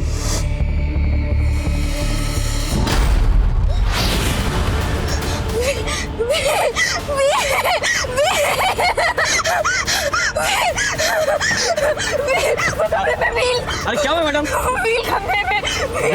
साहब मुझे कुछ समझ ही नहीं आया, वो कौन से व्हील और कौन से कमरे की बात कर रही थी। ये टैक्सी वाला बोल रहा है कि आराध्या किसी व्हील और कमरे की बात कर रही थी। कहीं ये कमरा वही तो नहीं जिसमें आराध्या का रेप हुआ था? तो किसी व्हील का भी उस ब्लू गेट वाले घर से कनेक्शन है? ऐसा कोई घर मिला? नहीं सर, फिलहाल तो नहीं। हाँ लेकिन आराध्या की दोस्त नैना ने एक नई स्टेटमेंट दी। सर मैंने ये बात पहले भी पुलिस को बताने की कोशिश की थी, लेकिन वो वही जानने में इंटरेस्टेड थे जो वो जानना चाहते थे। कब की बात है ये? क्या हुआ? मुझे लगा वो सुपर शादा भी यहीं खड़ा था और हमें मोबाइल में रिकॉर्ड कर रहा था। सर तब तो हमने ये बात को इग्नोर कर लिया था, लेकिन आराध्या के रेप और मर्डर के बाद ऐसा लगा कि शायद इसका कुछ कनेक्शन हो। नाम क्या उसके घर का? सर शंकर, वो यही काम करता है।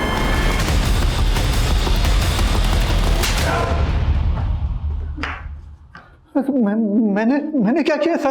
शंकर ने स्टेटमेंट दिया तेरे खिलाफ। स्टेटमेंट? कैसा स्टेटमेंट? कि सफाई के बहाने शंकर को तूने गर्ल्स लॉकर रूम के पास भेजा।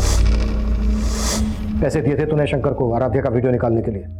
नहीं, शंकर झूठ बोले। शंकर झूठ बोले। कैसा वीडियो? वही वीडियो जो उसने तुझे भी सेंड किया था। उसकी मैसेज हिस्ट्री निकाली हमने और तेरी हिस्ट्री भी निकाली। इससे पहले भी कई लड़कियों ने कंप्लेन की थी ना तेरे खिलाफ। यकीन कीजिए सर, मैंने कुछ नहीं किया। आराध्या को लेकर तेरी बुरी नियत थी ना? मैंने शंकर को पैसे दिए थे वीडियो रिकॉर्ड करने के लिए, लेकिन आराध्या के साथ मैंने कोई गलत काम नहीं किया सर। इसी वीडियो के बल पे तू ब्लैकमेल कर रहा था ना आराध्या को? तू नहीं रेप किया ना आराध्या का? तेरे ही कहने पर आराध्या एसएसपी अजीत सिंह और उसके बेटे करण पर एलिगेशन लगा रही थी ना? नहीं सर, मैंने ऐसा कुछ नहीं किया सर। मैंने नहीं किया। ऐसा नहीं किया सर ये सुधाकर तो वहीं का वहीं अटका हुआ है। करण और अजीत से भी इसके ऐसे किसी इशू का पता नहीं चला है जिससे लगे कि सुधाकर की ब्लैकमेलिंग की वजह से आराध्या करण और अजीत पे एलिगेशंस लगा रही थी। मनीष, ये सिर्फ मेरी थ्योरी है। इसका मतलब ये नहीं है कि अजीत सिंह और उनके बेटे करण को मैं शक के दायरे से बाहर कर रहा हूं। सर एक थ्योरी मेरी भी है। अगर हम लोग ये मान लें कि आराध्या की संदिग्ध मौत और उसका रेप केस दोनों अलग अलग हैं, तो हम आराध्या की फैमिली को क्लीन चिट नहीं दे सकते। आराध्या का भाई और फादर तो चाहते ही नहीं थे कि आराध्या केस फाइल करे। वो तो आराध्या ने फोर्स किया तो अंत में जाकर केस फाइल हुआ। और शायद इसीलिए आराध्या को छत से गिराकर मार दिया गया। सिर्फ इस थ्योरी के बेसिस पे हम इनको इंट्रोगेट नहीं कर सकते। देखो कुछ मिलता है क्या इनके खिलाफ?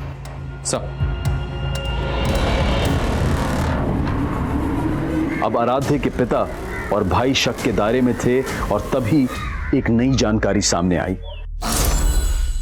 आराध्या का जिस दिन मर्डर हुआ था सर, उसके कुछ दिन पहले से ये आदमी आराध्या के घर के पास मंडरा रहा था। कौन है? आराध्या की फैमिली ने तो उसको आइडेंटिफाई नहीं किया है, पर अपनी एक टीम इसकी पहचान पता करने में लगी हुई है। सर मुझे आपको एक बात बतानी थी। मेरे पास कुछ दिन पहले एक फ़ोन आया था। हेलो सर, वो फ़ोन एक लड़की का था। इस केस के बारे में कुछ जानती थी, मुझसे मिलना चाहती थी, पर केस तब तक आपको ट्रांसफ़र हो गया।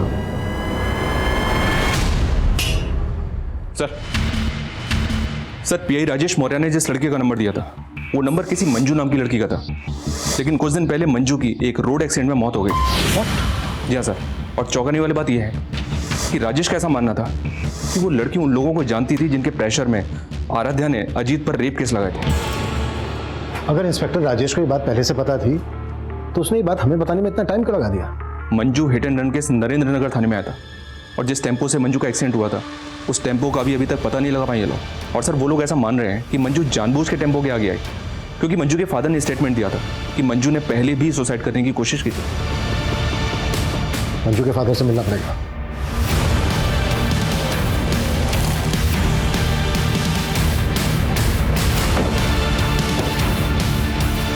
हाँ साहब, ये सच है कि मेरी बेटी ने आत्महत्या करने की कोशिश की थी।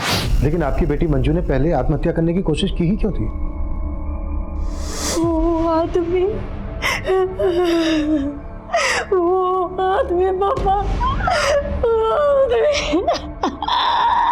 साहब मेरी बेटी ने बताया कि वो लोग उसे ब्लैकमेल करके उसके साथ ज़बरदस्ती करते थे साहब। मुझे अपनी बेटी पे शक था पहले कि शायद उसका चक्कर उस गाड़ी वाले के साथ चल रहा है। कौन गाड़ी वाला? क्या वो गाड़ी ब्लैक कलर की थी? जी साहब।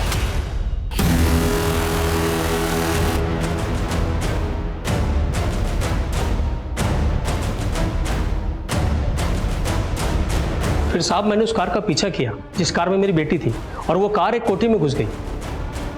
मैं कोठी में जाने की कोशिश की, लेकिन सब वॉचमैन ने मुझे अंदर जाने नहीं दिया। कहाँ है वो कोठी? सब आराम नगर में है साहब। जिस कोठी की बात तुम कर रहे हो, ब्लैक कलर की कार जिस कोठी में घुसी थी, उस कोठी का गेट नीले रंग का है।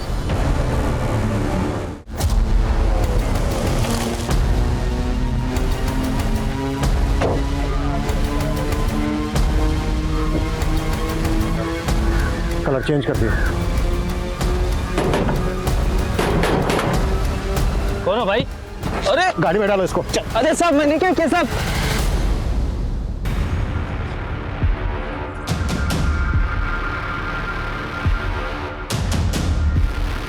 ये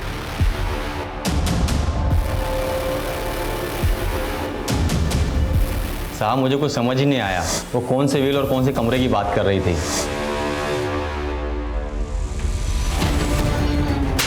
किसका घर है ये? क्या होता है यहाँ पे? साहब का घर है। कौन से साहब का घर है ये? अब सफाई देने के लिए कुछ नहीं बचा। बेनामी संपत्ति का वो घर जब्त हो चुका है और तुम्हारा वफादार खबरी मुकेश उठा लिया उसको हमने। मुकेश सब कुछ कबूल कर चुका है। क्या कबूल कर चुका है वो? यही कि मेरे कहने पर उसने उस लड़की को छत पे से फेंक कर मारा। हाँ, मैंने करवाया उस लड़की का मर्डर क्योंकि उस लड़की ने मेरा जीना हराम कर दिया था। मेरा 30 साल का बेदाग करियर खाक में मिला दिया था। लेकिन इससे ये कहाँ साबित होता है कि मैंने उस लड़की का रेप किया? अजीत सिंह एक बहुत ही पावरफुल और पहुंच वाला ऑफिसर था, इसलिए आईडी के लिए यह बेहद जरूरी था कि वो उसके खिलाफ पुख्ता सबूत जुटाए।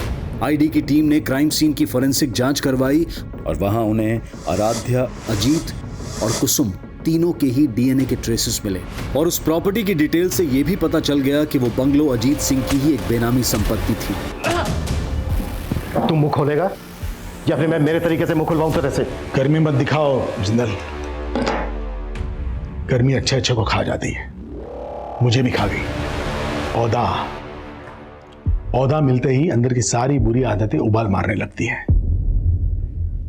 मुझे लड़की की आदत थी और मेरे बेटे को ड्रग्स की। मैंने कई बार कोशिश की कि उसकी ये आदत मैं छुड़वाऊं, लेकिन बाद में हम दोनों ने संधि कर ली।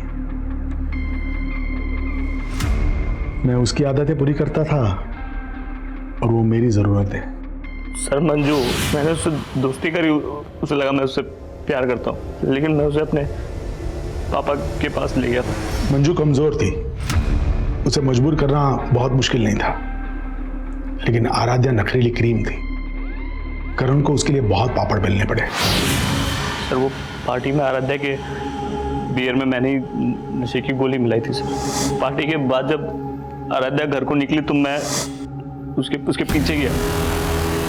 मैंने देखा सर वो ऑलमोस्ट बेहोश से पड़ी थी रास्ते में। मैं उसे लिफ्ट दी और पापा के पास ले गए। तुझे लगा कि आराध्या तुझे कभी पहचान नहीं पाएगी, लेकिन आराध्या ने तुझे पहचान लिया, वर्दी उतरा दी तेरी, और ये बात तेरे से बर्दाश्त नहीं हुई। हाँ, नहीं हुई मुझसे बर्दाश्त, और ये बात भी मुझसे बर्दाश्त नहीं हुई कि मेरा ही डिपार्टमेंट मेरे पीछे हाथ धो करके पड़ा था। और वो खबरी मुकेश मेरा पुराना वफादार, और उसने मेरे कहने पर आराध्या को खत्म कर दिया। मंजू को भी तूने मरवाया ना? मंजू सर पे चढ़ने लगी थी। आराध्या की हिम्मत देखकर उसे भी हिम्मत आने लगी थी। उसने इंस्पेक्टर राजेश को फोन कर दिया। हेलो, ये बात मुझे पता चल गई और मौका देखते ही मैंने उसे भी। पुलिस रक्षक होती है, भक्षक नहीं, और एक बाप अपनी औलाद को सही रास्ते पर लाता है, गलत रास्ते पर नहीं। तूने अपने बेटे को अपने निजी स्वार्थ के लिए गलत रास्ते पर लाया।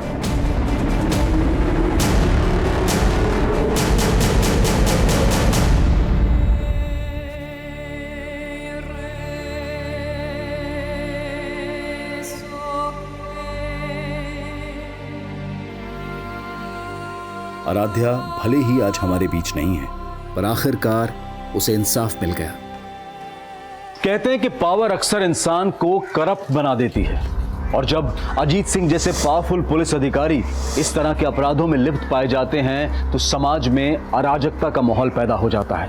एक आम नागरिक का भरोसा डगमगा जाता है। जो सिस्टम उसके अधिकारों को ताकत देने के लिए बना हो, अगर वही सिस्टम उसे कमजोरी का एहसास दिलवाए तो समाज का स्वरूप डरावना हो जाएगा। लेकिन सामाजिक और पारिवारिक स्तर पर हमें भी अपनी सोच में, अपने ख्यालों में वो आजादी लानी होगी जो महिलाओं को एक दबाव मुक्त, एक अपराध मुक्त माहौल दे सके। लेकिन हमें उस सोच से भी बचना होगा जहां बेफिक्री की आदत हमें तमाम फिक्रों में जकड़ लेती है, जैसा कि आराध्या के साथ हुआ। जिंदगी शौक से जीना अच्छी बात है, लेकिन शौक पूरे करते वक्त इतने भी बेखौफ ना हो जाएं कि हमें अपने आसपास खतरे की दस्तक भी ना सुनाई दे। अब मैं अनूप सोनी आपसे विदा लेता हूं। फिर मुलाकात होगी क्राइम पेट्रोल सतर्क में एक और नए केस के साथ। तब तक अपना और अपने परिवार का ख्याल रखें, सतर्क रहें, सुरक्षित रहें और देखते रहें क्राइम पेट्रोल सतर्क। जय हिंद। क्राइम पेट्रोल के और भी दिलचस्प कहानी देखने के लिए हमारे चैनल को सब्सक्राइब करें और बेल आइकॉन दबाना न भूलें।